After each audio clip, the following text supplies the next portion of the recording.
Kwanza kabisa naipongeza serikali ya awamu ya 6 ya Dr. Samia Suluhu Hassan.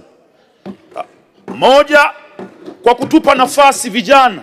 Nimeona Dr. Samia Suluhu Hassan amemaliza lawama kuhusiana na vijana katika bunge hili. Asilimia kubwa ni vijana. Ametupa nafasi twende tukawasaidie wananchi. Lawama yoyote ambayo tulikuwa tunalaumu kwamba vijana tupewe nafasi, haya bunge hili hapa tuko wengi kuliko watu wenye umri mkubwa. Sasa huu ni muda wa sisi kuweza kweli hapa tuko wengi kuliko watu wenye umri mkubwa. Sasa huu ni muda wa sisi kuweza kuonyesha Tanzania kwamba vijana tunaweza. Ukiangalia idadi kubwa ya mawaziri wamepewa vijana. Mama amemaliza kwenye hilo. Ni muda wetu wa kufanya kazi. Sasa nimeangalia asilimia 97 ya wabunge wote ambao wameongea katika bunge hili la Jamhuri ya Muungano wa Tanzania kuchangia bajeti ya waziri mkuu, ya ofisi ya waziri mkuu, wameongelea barabara. Asilimia 97. Tafsiri yake ni kwamba swala la barabara ni tatizo, ni kama janga lingine. Ni kwa nini tusifanye maamuzi bunge hili tukaiweka swala la barabara kama janga la taifa na tukatafuta namna bora ya kuweza kutatua shida ya barabara?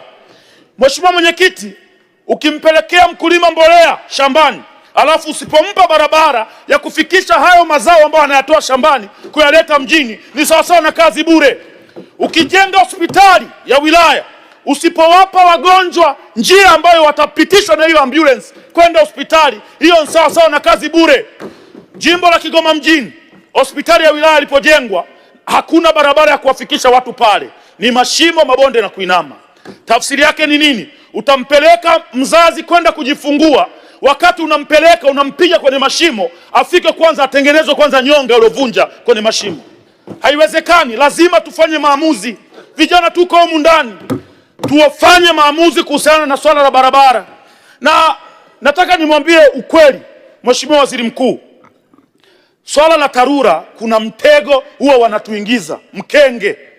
Ukisikia wataalamu wanakushauri upeleke barabara ya vumbi kwenye jimbo lako, tafsiri yake ni kwamba wamejitengenezea kitengo cha kuwa wanakutana na mkandarasi kila mwaka kuchukua 10%, kwa sababu utatengeneza barabara ya vumbi mwaka huu kwa milioni 400. Ikifika mwezi wa 12 mvua zikinyesha zinazoa milioni 400 yote zinaipeleka ziwani au kwenye mto. Mwaka kesho mnatenga tena milioni 400 kwa ajili ya kujenga barabara ile ile. Wale watu wa TARURA wanakutana na mkandarasi kila mara achukua 10%, maisha yanaendelea. Ni muda wa kufikiria kujenga barabara za lami na tuachane na barabara za vumbi.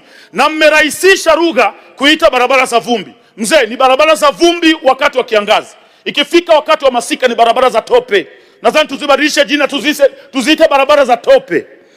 Jimbo la Kigoma mjini tulipata ufadhili wa nchi ya Belgium mwaka 2018, mimi nikiwa diwani 2018.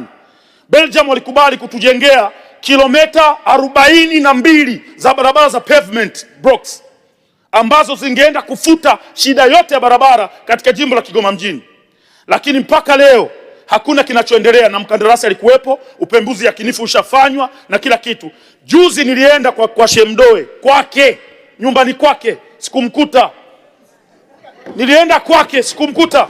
Nikaenda nikaniuliza hata shemeji yangu naye sikumkuta. Nikakuta watoto wake maana niliona sura zinafanana na Shemdoe mtupu, nikajua ni watoto wake. Lengo nilikuwa nataka nikakae na Shemdoe tuongee kifamilia kuhusiana na barabara za Kigoma mjini. Jimbo la Kigoma mjini ndio jimbo la mjini ambalo lina barabara za vumbi kuliko jimbo lolote duniani, sio Tanzania, dunia nzima. Nataka nikuhakikishie, ukienda kata ya Mwanga Kaskazini kuna barabara inaitwa barabara ya Serengeti ambayo inaunganisha kata ya Mwanga Kaskazini na kata ya Gungu. Hiyo barabara ina makorongo ambayo ukifika Mheshimiwa Waziri Mkuu utasema inna lillahi wa inna ilaihi rajiun. Ukienda kata ya Buzebazeba kutokea uwanja wa Lake Tanganyika, ukipita barabara hiyo ambayo inaenda kuconnect mpaka soko la Buzebazeba, ina connect kata ya Rusimbi, ina connect kata ya Kasingirima, ina connect kata ya Majengo, ina connect kata ya Machinjioni. Barabara zote hizo ni vumbi tupu. Ifikia hatua mtusaidie watu wa Kigoma. na sisi tupate barabara ambazo zitaenda kuchochea maendeleo ya mji wetu. Leo hii tunaenda pale na Mheshimiwa Waziri Mkuu, nadhani kesho kutwa, kwenda kukutana na wafanyabiashara kutoka Kongo, Burundi na sehemu zingine tofauti tofauti. Wanaenda kuona aibu iliyopo pale Kigoma mjini. Wanaenda kushuhudia barabara za vumbi zilizotaradadi pale ndani. Na hawa watu wakishaona hizo fursa, baadaye wataanza kuzinunua nyumba za wapiga kura wangu kwa bei ndogo, kwa sababu nyumba iko kwenye korongo, utamuuzia nani bei kubwa? Watazinunua bei ndogo.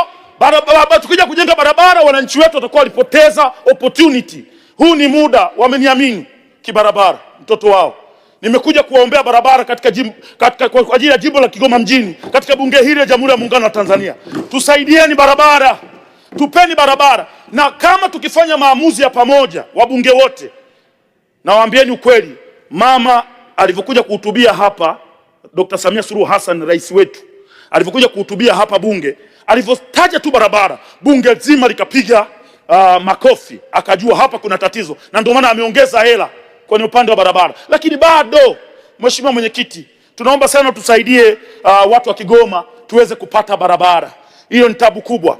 Shida ya pili, mafuriko. Jimbo la Kigoma mjini limekumbwa na mafuriko. Yapo mafuriko ambayo yanatengenezwa na Mwenyezi Mungu. Mwenyezi Mungu analeta mvua nyingi, mafuriko yanatokea. Hiyo hatuwezi kumlaumu mtaalamu yoyote.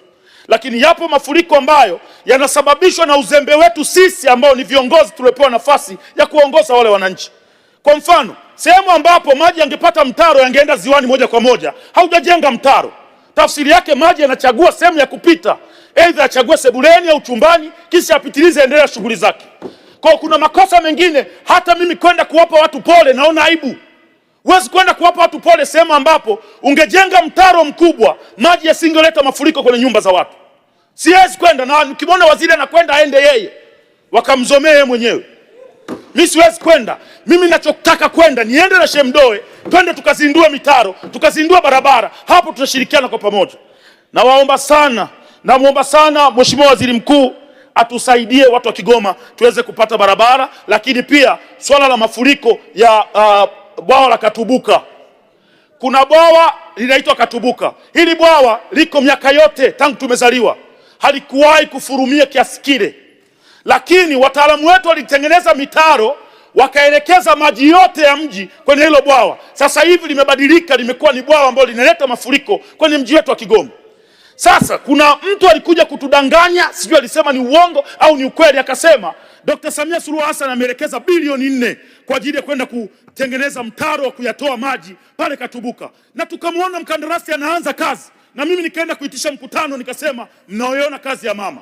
Baada ya mwezi mmoja na nusu, mkandarasi ametoa vifaa vyote, anasema hana hela. Nikamuuliza shida ni nini? Akaniambia pesa nilizokuwa nazitumia kujenga hapa ni pesa ambazo nilipewa kwa ajili ya barabara ya kutoka Katonga kwenda Ujiji. Sasa barabara ile inatakiwa kuisha, na hapa siwezi kuendelea kwa sababu hela za huu mtaro sijapewa. Mzee wangu Shemdoe, nisaidie. Na mimi ni mmoja kati ya mashabiki wako, na kukubali, unatusikiliza, tunakuheshimu, unatuheshimu, na hata 2030 ukichukua fomu yoyote tuko nyuma yako mzee wangu. Asante. La mwisho Mheshimiwa, naomba la mwisho. Malizia kwa kuunga hoja, malizia. Yes, namalizia. Swala la mwisho Mheshimiwa Mwenyekiti ni swala la fidia. Wananchi wa kata ya Majengo na pamoja na Machinjioni walikubali kupisha upanuzi wa airport pale Kigoma mjini. Na wakazuiliwa baada ya kufanywa evaluation, wakazuiliwa wasijenge tena kwenye nyumba zao kwa sababu wanasubiria kulipwa. Sasa tunakwenda mwaka wa pili, tofali liking'oka mtu anashindwa kurudishia kwa sababu anaamini kwamba hilo tofali itaongeza gharama ambayo hatolipwa. Ni muda umefika sasa, twende tukawalipe wale wananchi fidia pale Kigoma mjini ili maisha mengine yaweze kuendelea. Kwa kusema hayo machache, namalizia na hili la wavuvi. Mzee wangu, naomba mwenyekiti wangu nisaidie, wabunge wenyewe simuona kama kidogo mambo ni mazuri. Malizia. Yes. Swala la wavuvi naomba umalizie kwa kuunga mkono hoja. Nadhani nimekuongezea muda wa kutosha. Haya, sawa. Kwenye swala la wavuvi naunga sana mkono hoja baada ya kuona ziwa Tanganyika ni moja. Mheshimiwa Chipando. Asante sana, naunga mkono hoja. Asante sana. Asante sana.